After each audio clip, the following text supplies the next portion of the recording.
बहुत समय पहले की बात है।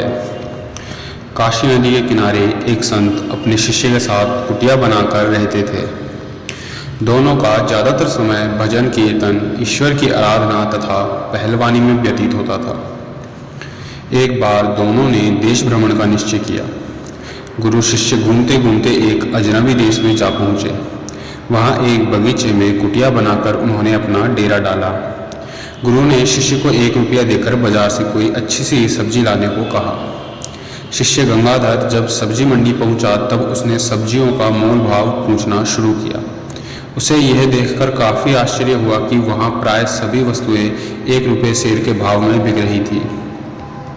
सब्जी क्या, दूध दही एवं मिष्ठान वगैरह का भी एक ही भाव था। उसने सोचा कि सब्जी रोटी तो रोज ग्रहण करते हैं, क्यों न आज 1 सेर मिठाई ही खरीदी जाए। सो उसने सब्जियों के बदले 1 सेर अच्छी सी मिठाई खरीद ली। मिठाई लेकर वह खुशी खुशी अपनी कुटिया पर पहुंचा। उसने गुरुजी को सारी बातें बतलाई। गुरुजी ध्यान मग्न होकर बोले, बेटा गंगाधर, जितना शीघ्र हो हमें यह स्थान त्याग देना चाहिए। यह अंधेर नगरी है। लगता है यहाँ का राजा महाचौपट और मूर्खाधिराज है। कभी भी हमारे प्राणों पर संकट आ सकता है। परंतु शिष्य को यह सुझाव बिल्कुल पसंद नहीं आया। वह गुरुजी से बोला, गुरुजी, मुझे तो यह स्थान बहुत भा गया है। यदि आपका आदेश हो तो कुछ दिन और रह लूँ। गुरुजी को उसकी बात पर हंसी आ गई। बोले, ठीक है बेटा, 1 सेर की मिठाई खाकर थोड़ा सेहत बना ले। यदि कोई संकट आए तो मुझे याद कर लेना। यह कहकर उन्होंने वह स्थान त्याग दिया। गंगाधर रोज प्रातः नगर में भिक्षाटन को निकलता और जो 1-2 रुपया प्राप्त होता उसकी अच्छी अच्छी मिठाई खरीदकर उसका सेवन करता। इस प्रकार कई माह गुजर गए। खा पीकर वह काफ़ी मोटा तगड़ा हो गया था।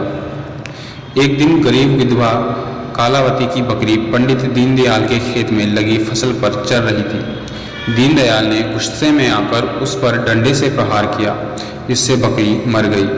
रोती कलपति कलावती न्याय हेतु राजा के पास पहुंची। उसकी बातें सुनकर राजा ने हुक्म दिया, जान के बदले जान ले लो। कोतवाल ने पकड़कर दीनदयाल को राजा के सामने पेश किया। राजा ने दीनदयाल से कहा, या तो बकरी को जिंदा कर दो अथवा फांसी पर चढ़ो। भला दीनदयाल बकरी को जिंदा कैसे करता? सो जल्लाद उसे लेकर फांसी देने पहुंचा। दीनदयाल दुबला पतला व्यक्ति था। फांसी का फंदा उसके गले में काफ़ी ढीला पड़ रहा था। जल्लाद राजा से कहने लगा, माई बाप, फांसी का फंदा इसके गले में आकार से काफ़ी बड़ा है। कुछ देर तक राजा चिंतन करता रहा और जल्लाद से बोला, जा आसपास में जो सबसे मोटा दिखाई पड़े उसे फांसी दे दो।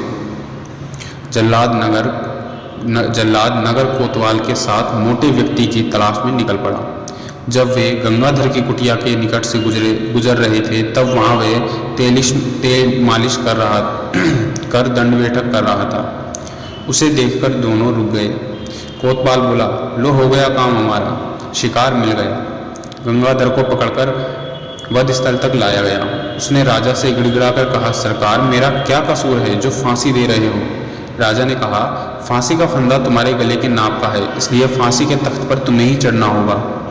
उसे गुरुजी की बातें याद आ गई। वह बोला, थोड़ा रुक जाइए, मुझे अपने गुरु का ध्यान करने दीजिए। उसके ध्यान लगाते ही गुरुजी वहाँ पहुँच गए।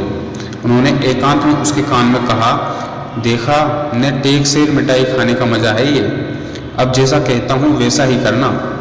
गुरुजी जल्लाद से बोले, मैं भी मोटा हूँ, पहले मुझे फांसी पर चढ़ा। उधर गंगाधर जल्लाद का हाथ खींचते हुए बोला, नहीं नहीं, पहले मुझे फांसी दे। अब एक और जल्लाद को गुरुजी खींच रहे थे तो दूसरी ओर से गंगाधर।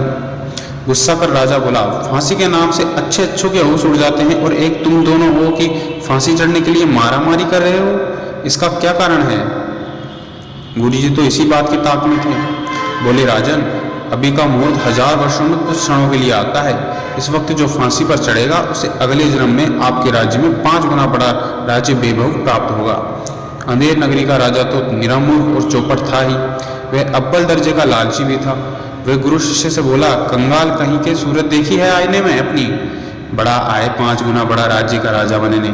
अरे ठहरो, मैं खुद फांसी चढ़ूंगा। यह कहकर उसने जल्लाद से फांसी का फंदा छीनकर अपने गले में डाल लिया और फांसी पर झूल गया।